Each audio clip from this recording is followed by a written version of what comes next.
Welcome everyone to the 330, I want to say fourth weekly MLP Drawing School live critique stream. Somehow it's July 26th. We're staring at, 6:03. Who's looking? And we got an entire army of people today. Starting from the inverse alphabetical ordering, we got Zai. What? And then there's Withered Pixie. Hello. There's Vex. Hello. CPC hiding in the background, making squeaking noises. And an alley claw. And me. And then also we got you, the living dead. Brains. As you can see, we don't have too many pictures to look over today. If you're looking for a critique and you manage to stop by the stream, feel free to fax it to Pixie, and we will get it done. Yep. Create an ARG with clues scattered around the world with your art at the end. Yeah. Sounds reasonable to me. Alternatively, possibly hire an army of possums to carry it around over there, but those are really your only two options. Or 3 chipmunks in sweaters. Ooh, cute. Is one named Alvin? Yes. But it just seems to have a TM follow him everywhere. Alright, so let's start off. Top left-hand corner. We got this Funky Horse by Lion Gender. Some recent MLP drawings done for Art Fight. Heck As you art fight-tarians, not fart-tarians, how many pony people are doing that? Is that A lot. major? There's a lot of pony OCs. Sweet. I've already bookmarked too many, then I'm not going to draw. I like this. It's good. I like the two-tone of the wings and all that sort of stuff. Something that I would keep in mind is because it looks like this leg is kind of extended, the thigh is probably going to be pretty... it's also going to look extended. It's not going to look too bunched up here. You tend to get that kind of shape when, for example, if you're doing something like this, and it would bunch up kind of around there. But for something along these lines, you can see the people doing the other good drawings over here because they're not using a mouse. CPC's always a mouse. Good point. You can see people doing good drawings because their tablets are working. Just flexing. Exactly. If you wanted to, you could also make these hooves here. At the moment, they have the exact same shape to them, which is absolutely fine. But it can look more visually interesting, even if you just leave this one as it is, but then tilt this one a little bit, so it's kind of not exactly the same when you look at it from left to right. So making the hooves look a little bit different can make it look more visually interesting. And same thing going on with the wings. You can have one doing something like that, have the other one. Yeah, heck yeah. More visual interest is always pretty cool. Makes your stuff look more dynamic and all that kind of thing. So I've just taken the wings and looked at the pitch of the body. So if we look at the front arms, we can use it to figure out how the body's rotated and turned. So I've looked at where the shoulder joints are and used that as a reference for trying to figure out where your shoulder joints would connect. And based on that, I've just moved that other wing forward just to stop it from being disjointed and turned backwards. I know both wings are sort of swept back, but it's not. If they're just flying forward, it's not going to cause that one with a higher sweep than the other. It would cause imbalance in them. So we can still get the full image of the wing and use it to give some depth to the rest of the body, but we just want to move it forward just a bit. Also, for the tails, they do follow the spine. You've on all of your pictures, you do a great job with the dock. I would just make sure, if you want to, or not make sure, sorry. A correction I would like to see, or I often do, is I make that dock follow the tail bone out, so it follows that body. It should do, yes.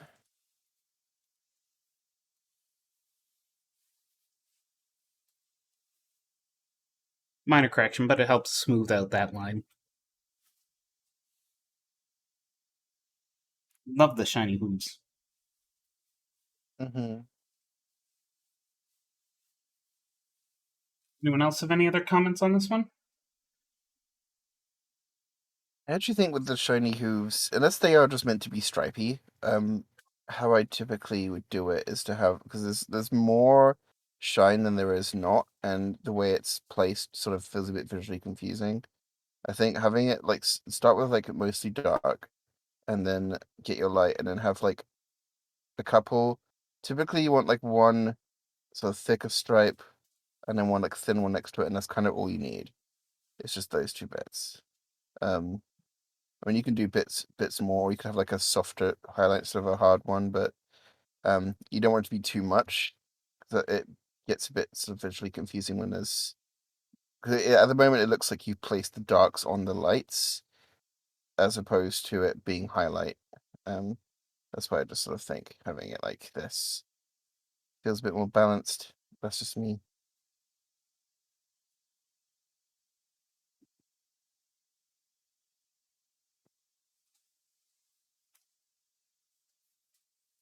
All right, then. Let's move on to our next one. And as a note, next time you post, feel free to ask questions. Or not, sorry, not feel free. I would love to see some questions out of you.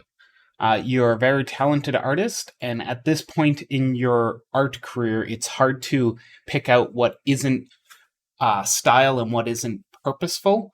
So asking directed questions like, how do I improve the wings? How do I improve poses? How do I get these characters out of the colorful void that they float in?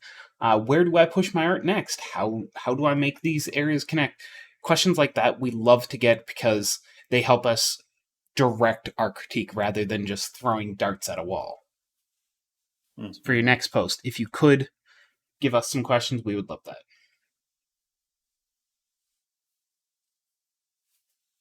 All right. Yep, or else. Or else we'll break your shins. No, wait. No. Our next one up is by Beginning Draft 9092. And it's There's Always Ponies in the Banana Stand. I'm This looks very fun. I'm impressed the banana stand is able to be staffed 24 hours a day. I like the color of whatever pen or pencil you use for the banana fact. Very vibrant.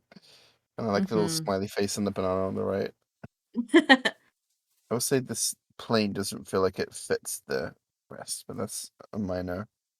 Oh, come on, give me a good color. Okay. Yeah. So this sort of little shelf will be more like this. We're looking at where everything's placed.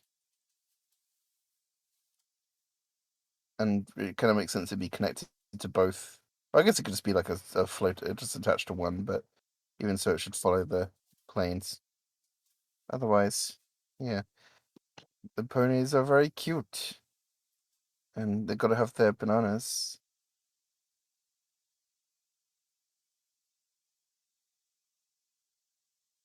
I think something that stands out to me is I'm looking at your hooves and arms here. For this hoof over here that you have really fun and it's bent over it, I think it adds like a nice bit of depth, but it kind of attaches to the body really weirdly here, especially since we have this piece going through it, which I usually would assign that line to kind of define the chest area. So like we think, you know, the chest is under the table.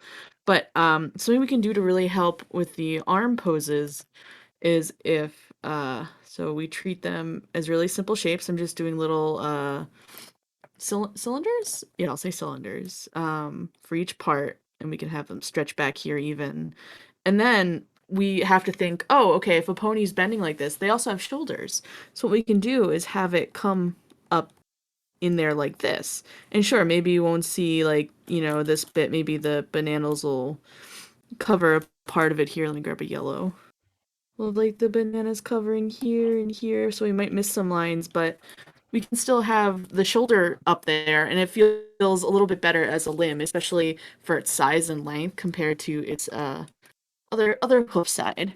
So it's just something to think about. There's pony shoulders. They don't do them a whole lot in the show, but if you look for when they really push those anthropomorphic poses in the show, for when they do more human-like stuff, they push for the shoulder to be a little more visible. So, yeah, pony Yeah. shoulders. Also, just notice, I don't know if anybody's pointed this out already because I had to take a call, but are these like PNG images that you've put into the image? Because that's almost what they look like. Like if you zoom in really fast and really far. Yeah. I'm not sure. I'm just Can't curious tell. how you did that. I'm slightly impressed if this is completely traditional. Mhm. I didn't even notice that, yeah. I do approve of having the second leg sort of showing as well. Just helps them feel more like they're in the scene. Otherwise, you're wondering, where is their other leg? What is it doing? Mhm. Is it preparing some kind of banana-based cannon that is going to be drawn on me? Yeah, if you go like do some perspective-y kind of stuff, the horizon line is just kind of like where the eye line is. Here, I'd kind of expect it to be like somewhere like roughly like there-ish, Hmm. and you can kind of place uh, the vanishing point wherever you want. But like extending these two, I'd probably say it's like around about roughly here. So from that point, you can just like kind of bring all of these like points back, and specifically up here, you'd see the I'd expect to see like the underside of this roof a little bit. So let's trace this Hmm. I along. was wondering about that, yeah. I agree. Not nothing too crazy, but doesn't need to be anything crazy. Just like trace that up. Yeah, I'd expect something like roughly like along these lines, Mm-hmm. because if you go from that horizon line, uh, anything below the horizon line is stuff that we're seeing the top of. So, for example, we're seeing the top of this cabinet, the top of this wooden on the boxes and all that sort of stuff. Anything above the horizon line, we're seeing the bottom of. So, for example, seeing the bottom of this, all this stuff around here and all that kind of thing. Mhm. But don't stress too much, because perspective-y stuff is kind of annoying. But Mm-hmm. it can help you it can help your scenes look a little bit more grounded. So it's always good to mess with. And like, there's also some other little changes because my eyes are having a hard time deciphering which bar is the front, which bar is the back on both sides. And Mm-hmm. I think it's because they both the bars feel like they're on the same area. And with this kind of perspective thing Pixie was just talking about, we can better see and gauge where everything sits. And even making smaller changes like this pony's tail right here, have it go in front of one of the bars so we can see that separation. Our brains need like hints for that kind of stuff when we're drawing on flat surfaces. So anything that can distinguish different parts being front of something else can also help add to the depth of it. Mm-hmm. 100%. Or this bar, this like front bar, can go like in front of some stuff. Yeah. Oh yeah, that feels like it has so much more depth already. Mm-hmm. Just real simple little changes like that. It's amazing what little changes can make a big difference.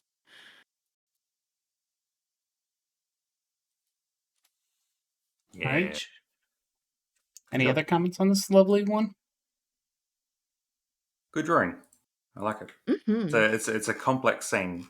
Feel free to keep jumping in and trying these sorts of things. Okay, let's move on to our next lovely horse. Heck yeah. And our last one submitted is by Supermarine Spitfire, and it's for Nada Artist Training Ground Day 21, drawing a pony returning from home from a long journey / draw a pony on an adventure. And they do have self-reflection here. I did not exactly have a specific idea in mind for the backgrounds outside of being an unfamiliar place at night. Time constraints resulted in a rough look. Sunny's cutie mark may be too far down her leg. It also does not demonstrate significant wrapping around the contours of her haunch, as it should be given an angle which we should see it. I love your reflections. They're great.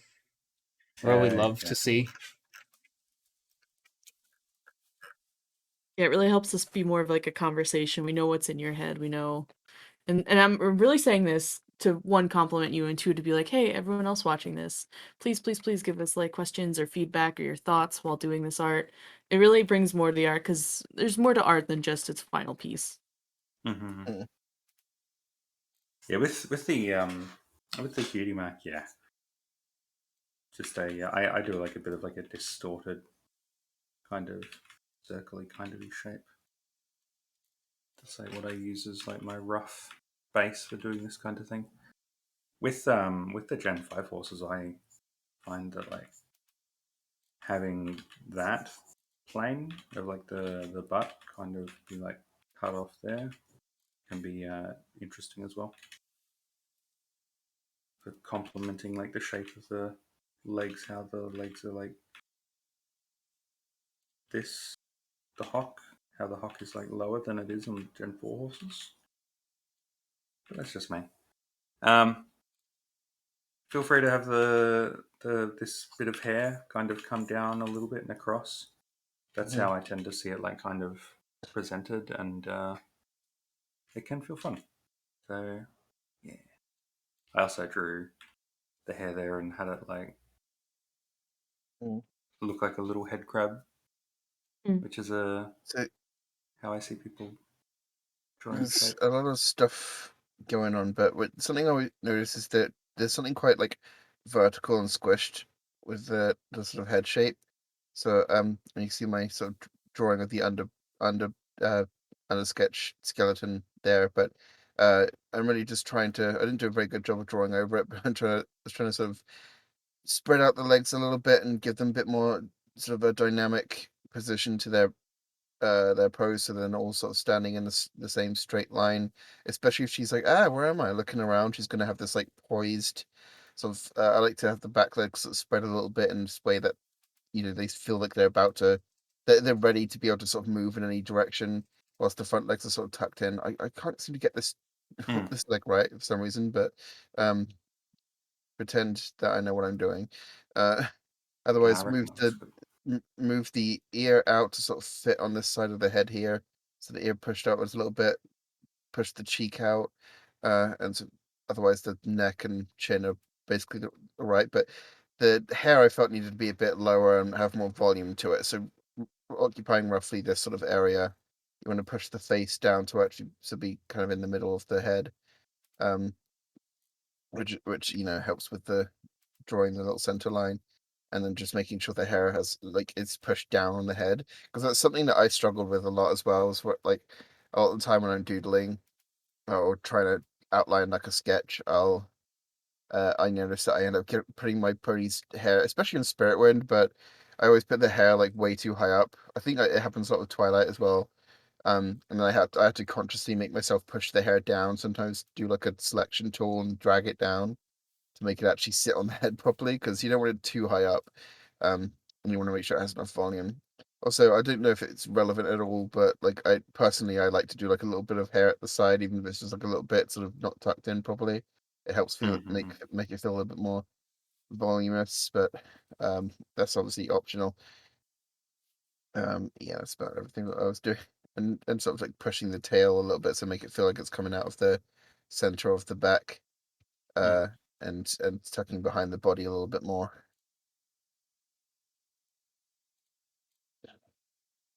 Yeah, it's interesting thinking about the kind of positioning of these hooves and how it like impacts the expression. Having Yeah. like these ones kind of together and these ones further apart kind of like Yeah. reinforces the scaredy kind of thing. Uh-huh. It can be used either for very casual or very like tense. Mm-hmm. But it feels like it's ready to move, you know?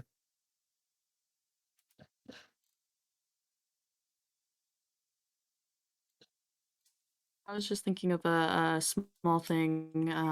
You were saying how you weren't sure what you want to do with the background. You wanted it to be unknown. Something I think you can do that's real simple to help kind of ease up on the like the. So right now the outside is just kind of there's lots of. Oh wait, I need my layer on. I'll use yellow. Okay. So over here and stuff, we have a lot of these just like really messy outliers. It feels a little ununiform. With how everything's connected in the whole piece when we're looking at the border of the canvas. So something I think that could really help unify, especially with an unknown environment, you can get a real big. If I had a bigger option for this brush size, I would use it in this program, but like a real big airbrush and kind of make a vignette around the border to kind of unify the whole thing and make it feel like that unknown thing. You can even have it fog over her legs on the bottom here a little bit, and it just kind of really builds that kind of like suspenseful, like, oh, I don't know where I am, but it brings the focus to her and less on the very like noisy background with all the detail. And I think detail and background is great, and I think this is really fun that you're using textured brushes and playing with them. But sometimes when you have such high contrast going on in the background, where you have these really light colors attached with the black peeking through, that can be a little bit distracting from our main focus. So like I said, just like a simple vignette kind of pulling us to the center and also making it feel like, oh, it's spooky, unknown. We don't really know what's around her, but we know she's there. It's very unknown, but we know who the character is, kind of a vibe.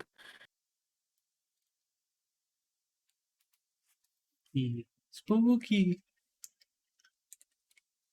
Ooh. All right. Anyone else have any other comments on this lovely picture? No, but I do have a haiku to write on it. Okay. We'll put loss over here. I see you. I was just reading the first line of the haiku.